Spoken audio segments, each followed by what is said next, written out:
my life wasn't always a roller coaster. There was a time when everything seemed perfectly aligned, like stars in a clear night sky. That was until the storm hit, and boy, did it hit hard.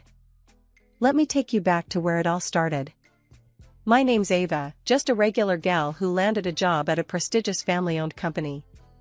That's where I met Jack, my future storm, though back then, he was just a handsome guy with a killer smile working the same grind as me. Hey, Ava, right? I've seen you around. Jack Harrison. He introduced himself one day at the office, extending a hand that felt like it was molded just for mine. Yeah, that's me. Nice to meet you, Jack, I replied, feeling a spark I hadn't felt before. Our office romance blossomed faster than a wildfire, and before I knew it, we were tying the knot. It was a beautiful ceremony, the kind you see in movies, but little did I know, it was the calm before the storm. Jack's family, especially his mom, Mrs. Harrison, and his dad, the big boss of the company, had their own ideas about what my role in the family should be. Ava, dear, you know it's best if you focus on the home. Let Jack handle the business, Mrs. Harrison would often say, her words coated with a sweetness that couldn't mask the bitterness I felt being sidelined. But I have a degree and experience. I can contribute to the company. I tried to argue once, only to be met with a patronizing chuckle from Mr. Harrison. Darling, we appreciate your enthusiasm, but let's leave the business to those who know it, he said, dismissing me as if I were a child. Jack didn't stand up for me. Instead, he echoed his family's sentiments. Babe, it's for the best. You'll see. We can start a family, and you'll have all the time to take care of our home, he said, wrapping his arm around me, trying to sell me a future I never asked for. I eventually gave in, quitting my job to become the housewife they all wanted me to be. But satisfaction was far from what I found. Each day felt like I was losing a piece of myself, my identity drowned out by the endless cycle of household chores and Jack's increasing demands. I tried to reach out to Jack, to tell him how isolated and belittled I felt. Jack, this isn't what I signed up for. I'm more than just a cook or a cleaner, I pleaded one night, hoping to find the man I fell in love with. Ava, you're being dramatic. This is what women do, they take care of their homes. And honestly, you could put a bit more effort into it. And yourself, he shot back, his words like daggers to my heart.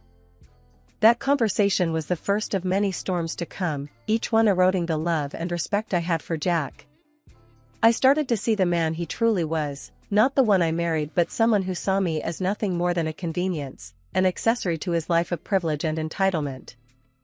Life after marriage and Ethan's birth was supposed to be the dream, but instead, it felt like I was walking on eggshells, constantly trying to dodge the next criticism or sarcastic remark. The warmth in our home had turned cold, and the cracks in my marriage to Jack began to show, deep and jagged. One evening, as I set the dinner table, hoping to bring some semblance of normalcy back into our home, Jack walked in, his face twisted in displeasure the moment he saw the spread. What's this? He asked, poking at the food with a fork as if it might bite back. It's your favorite, lasagna. I tried a new recipe, thought it might be a nice change, I said, my voice barely above a whisper, bracing myself for his reaction. Jack took a bite, chewed for a moment, and then pushed the plate away, his face contorted in disgust. This is your idea of a nice change? It tastes like cardboard. Can't you do anything right?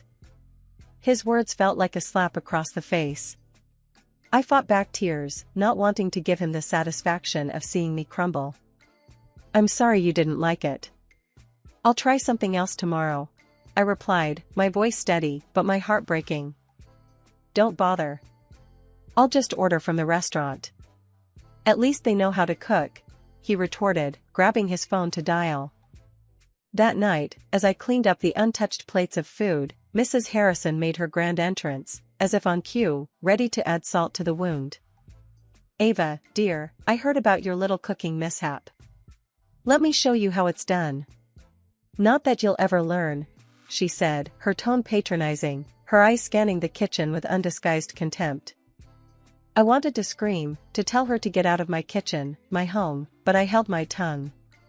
Arguing with her was like talking to a brick wall, only more frustrating. As she took over the stove, demonstrating how to make the perfect lasagna, I couldn't help but think back to the days when Jack and I would cook together, laughing and sharing stories. Those days felt like a distant memory now, replaced by criticism and cold shoulders. Jack's disdain for my cooking was just one of the many issues.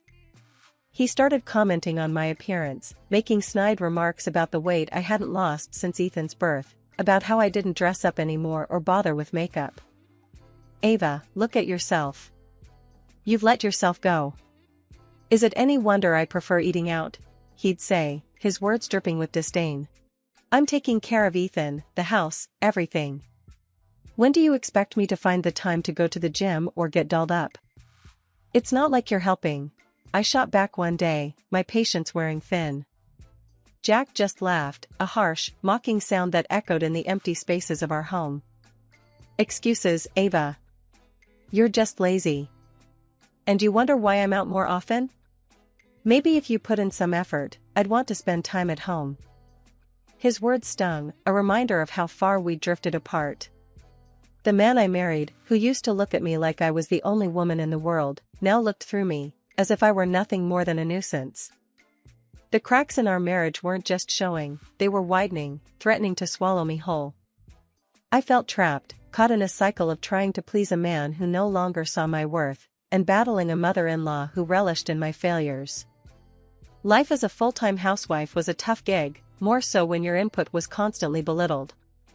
I remember this one evening vividly, a turning point of sorts. It was during one of those rare moments I thought I could bridge my old life with my new one. We were sitting around the dinner table, the Harrison men, discussing the company's latest venture.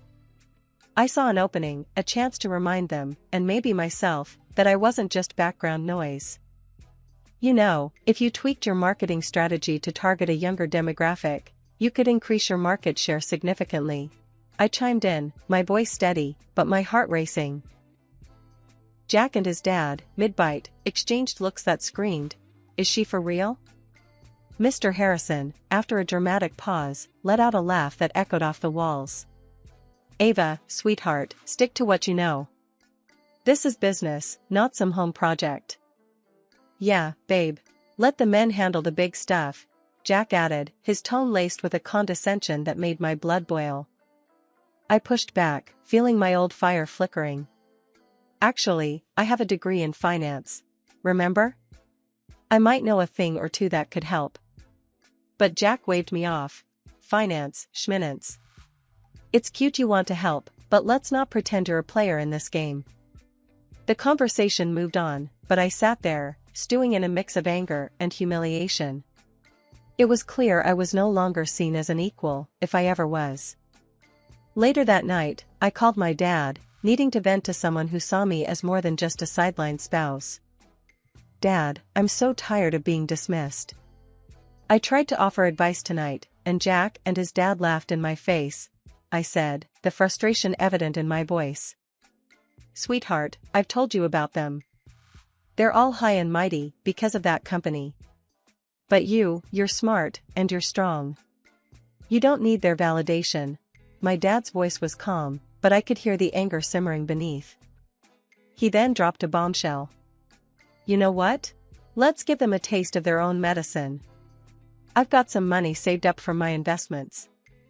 How about we buy a significant stake in their precious company?" I laughed, the idea sounding absurd and thrilling all at once. "Dad, you're joking, right? We can't just buy into the company." "Why not? It's public, isn't it? Let's shake things up a bit. Show them you're not just some trophy wife," he said, the mischief in his voice infectious. The idea was tempting, a way to reclaim some of the respect I'd lost, not just from them, but from myself. But it also felt like stepping into a battlefield I wasn't sure I was ready for. "I'll think about it, Dad. It's a lot," I said, the weight of the decision heavy on my shoulders. The day everything changed wasn't marked by any particular event. It was just a regular morning, but for me, it was the beginning of the end, and a new beginning. I had been feeling off for weeks, tired beyond the usual exhaustion that came with managing a home and taking care of Ethan, our son. Jack noticed too, but his concern felt more obligatory than genuine. "Ava, you look like hell. What's wrong with you?" he asked one morning, his tone more annoyed than concerned. "I don't know, Jack. I'm just tired. Really tired," I replied, trying to muster a smile, but even that felt like too much effort. "Maybe you should see a doctor." "I can't have you being lazy around the house," he said, his words cutting deeper than he probably intended. So, I went to the doctor, expecting to be told I needed more vitamins or rest. But what I got instead was a diagnosis that turned my world upside down: breast cancer. I remember sitting there, in that sterile office, feeling like I was outside my body, watching as the doctor's mouth moved, words coming out that didn't make sense. "Cancer? Me?" When I told Jack, his reaction was far from what I'd hoped for. "Cancer? Are you serious? How did this happen?" he said, more in anger than worry. "How does this happen to anyone, Jack? I don't know. But I need treatment." "Surgery, maybe more," I said, the weight of my own words sinking in. "And what about Ethan? And the house? Who's going to take care of everything?"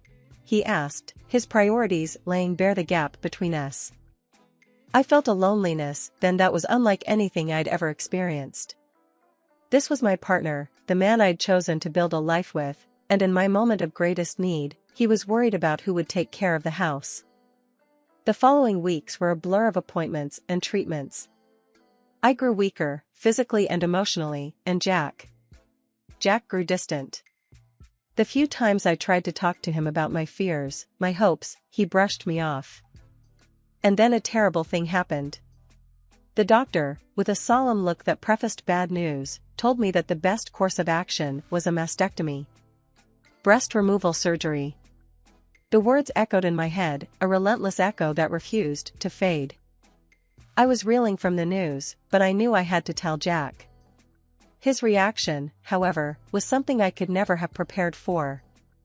When I told him about the surgery, I searched his face for any sign of support or compassion. Instead, I was met with a look that I can only describe as disgust. It was a fleeting moment, but it was there, unmistakable and cutting deep. He didn't say anything, just turned and walked away, leaving me alone with my fears and the growing realization of how alone I truly was. The day of the surgery arrived, and with it, a profound sense of isolation. Lying in the hospital bed, I faced not only the physical pain of my ordeal, but the acute awareness that Jack, the man who had promised to be by my side in sickness and in health, was conspicuously absent. My parents were there, their faces etched with worry and love, but the space where Jack should have been was glaringly empty. Not once did he come to the hospital. Not a single visit from him or even my father-in-law. It was as if, in their eyes, my illness had rendered me invisible, unworthy of their time or concern. I lay there, post-surgery, grappling with the pain and the betrayal, feeling more alone than ever. Coming back from the hospital felt like stepping into an alternate reality. I stood at the doorstep of what used to be my home, my heart pounding, not from the pain of surgery, but from the uncertainty of what awaited me. The door swung open, and there he was, Jack, but he wasn't alone. Beside him stood a young woman, her presence like a slap in the face. Before I could process the scene before me, Jack's words cut through the air, cold and sharp. "Here are your things," he said, gesturing to a couple of suitcases on the porch. "And these," he handed me a stack of papers, "are divorce papers. I want you out, Ava." I stared at him, disbelief and pain warring within me. "Jack, what are you saying? This is my home, our home." He scoffed, a cruel edge to his voice. "Not anymore. I don't need a woman without breasts. I've moved on. She's everything you're not," he said, his arm wrapping around the waist of the woman beside him. The words were a physical blow, leaving me reeling. I felt a surge of anger, but it was quickly drowned out by a profound sense of betrayal. Without another word, I grabbed my things and left, the finality of the moment weighing heavily on me. I went to my in-laws next, hoping for some semblance of support, or at the very least, to see my son. The reception I received was as cold as the one I had just left. My mother-in-law's eyes raked over me with undisguised contempt. When Ethan was brought to me, his face lit up, a stark contrast to the tension around us. "Mommy," he exclaimed, throwing his arms around me. The warmth of his embrace was a small comfort in the sea of coldness. My father-in-law didn't waste time with pleasantries. "Take your son and leave," he said, his voice devoid of any warmth. "And don't even think about claiming any part of our property. You'll get nothing." As I stood there, trying to muster the strength to leave, my mother-in-law's voice stopped me. "You're nothing but an inferior woman now," she said, her words laced with venom. "No wonder he doesn't want you." The words stung, but they also fueled a fire within me. With Ethan by my side, I left, knowing that this was not the end for us. It was a bitter farewell to a life that had become a prison. Back at my parents' house, with Ethan playing quietly in the corner of the room, I sat down with my dad, the weight of the world on my shoulders. The air was thick with tension, but also an unspoken understanding. My dad was the first to break the silence. "Ava, remember what we talked about before? About the company shares," he said, his voice steady, his gaze meeting mine. I let out a humorless laugh, the absurdity of the situation not lost on me. "Dad, I thought you were joking. After everything, it feels like... I don't know, like grasping at straws." He leaned forward, his expression serious. "I wasn't joking, Ava. I did it. I bought a significant stake in the Harrison Company." I blinked, the words taking a moment to register. "You what? Dad, do you know what this means?" He nodded, a sly smile playing on his lips. "Yes, it means you have leverage, Ava. It means you can fight back." The idea was ludicrous, yet incredibly tempting. It was a chance to regain some control, to not be the victim in this narrative any longer. But how? "Jack and his family have made it clear they want nothing to do with me," I countered, the doubt evident in my voice. "That may be true, but now you're not just Ava, the cast-aside wife. You're Ava, the shareholder. You have a say in how things are run, maybe even get a seat on the board," he said, the possibility hanging in the air like a promise. The conversation shifted then, to logistics, to legalities, to strategies. For the first time in a long time, I felt a spark of hope, a flicker of excitement at the prospect of turning the tables. "But what about Ethan? And Mom?" I asked, my resolve firming, but my concern for my family paramount. "We're in this together, Ava. Your mom and I, we've got your back. And Ethan, he's going to see his mom standing up for herself." "That's important," Dad said, his voice filled with conviction. It was a plan born out of desperation, but it was a plan nonetheless. As the night grew deeper, and Ethan fell asleep on the couch, I realized this was more than just about revenge or retribution. It was about reclaiming my life, my dignity, and showing my son the strength of standing up for oneself. "Dad, let's do this. Let's shake things up," I said, a determined resolve settling over me. He nodded, a proud smile on his face. "That's my girl." As I tucked Ethan into bed that night, the uncertainty of the future loomed large. Yet, beneath it all was a burgeoning sense of empowerment. For the first time in a long while, I looked forward to what the next day would bring, ready to face the challenges head-on. This unexpected twist was not just a lifeline, it was a call to arms. And I was ready to answer it. Walking into the annual meeting, I felt like I was stepping into a lion's den. There they were, Jack and his dad, looking all confident and in charge. Their faces dropped when they saw me, though. "What are you doing here, Ava?" Jack asked, his voice dripping with disbelief. I didn't miss a beat. Pulling out the documents, I laid them on the table with a thud. "I own 90% of the company now. That means I'm not just here to sit pretty, I'm here to call the shots." You could have heard a pin drop. Jack and his dad exchanged looks, their faces going from confused to downright angry. This is ridiculous. You can't just barge in here and take over, Jack's dad blustered, standing up from his chair. I shot him a look, my patience wearing thin. Sit down, or I'll have security help you do it. This is happening, whether you like it or not. I then laid out my plan, clear and straightforward. We're going to shift the company's direction. I have a plan that will double our profits. It's time for a change, and I'm leading it. The room was silent as I spoke, everyone processing the bomb I'd just dropped. You could see the wheels turning in their heads, calculating the possibilities. Jack tried to argue, his pride wounded. You think you can just waltz in and run the show? This is my family's company. I met his gaze, steady and unflinching. It was your family's company. Now, it's mine. And I'm not just waltzing in, I've got a plan, and the board agrees. The decision was made.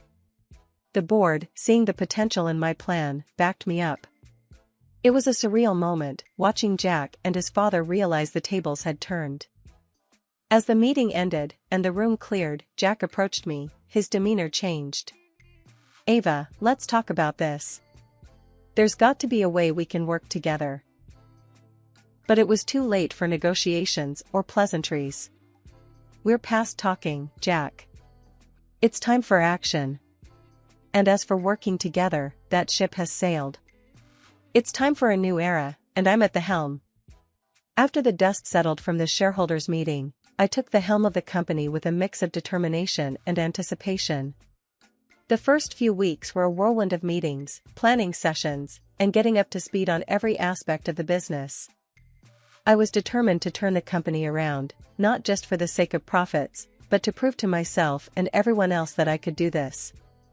One afternoon, as I was poring over some reports, Ethan burst into my office, his eyes wide with excitement. Mom, you're like a superhero now. You own a whole company. I couldn't help but laugh, pulling him into a hug. Well, I don't know about superhero, but I'm definitely trying to make some big changes. He looked up at me, his expression turning serious. Does this mean you're going to be too busy for me now? The question hit me harder than any boardroom challenge. I knelt down to his level, holding his hands in mine. Ethan, there's nothing more important to me than you. We're a team, remember? I might have more work, but we'll always make time for each other. He smiled, his earlier worry replaced by a gleam of pride. Okay, Mom. I believe you. Can I help with the company too? Sure, you can be my special advisor. How does that sound? I teased, ruffling his hair. Awesome, he exclaimed, already brimming with ideas. The next challenge came from within the company itself. Some of the longtime employees were resistant to change, skeptical of my leadership. I called a staff meeting, determined to address their concerns head-on. I know there are doubts, and I understand why. I started, scanning the room. But I promise you, every decision I make is with the future of this company in mind. We have an incredible opportunity to grow, to innovate, and I want all of you to be a part of that. There was silence for a moment before one of the senior managers spoke up. We've seen what you're proposing, Ava. It's ambitious, but if anyone can lead us there, I believe it's you. Nods and murmurs of agreement filled the room, a tangible shift in the atmosphere. It was the beginning of a new era for the company, and for me. As months turned into a year, the company's fortunes began to change. We were making strides, hitting targets that once seemed out of reach. And with each success, my confidence grew, not just in my professional abilities, but in my personal resilience. Jack reached out a few times, hints of regret in his messages, but I knew that some bridges were meant to burn. I was building a new life, one that was defined by my own terms, my own successes and failures. Sitting in my office one evening, looking out at the city lights, I reflected on the journey. From feeling lost and diminished to standing strong, leading a company, and raising an incredible son. It hadn't been easy, but I had emerged on the other side, not just intact, but stronger, wiser, and more determined than ever. "Ethan, time to go home," I called out, closing my laptop. He ran into the room, his latest drawing in hand, a colorful depiction of us together, standing tall. "This is us, Mom. We're a team," he said, his eyes shining. "Yes, we are," I replied, holding his drawing close. "And we always will be." As we walked out of the office together, I knew that whatever the future held, I was ready. I had rebuilt my life on my terms, and no matter what came next, I had the strength to face it.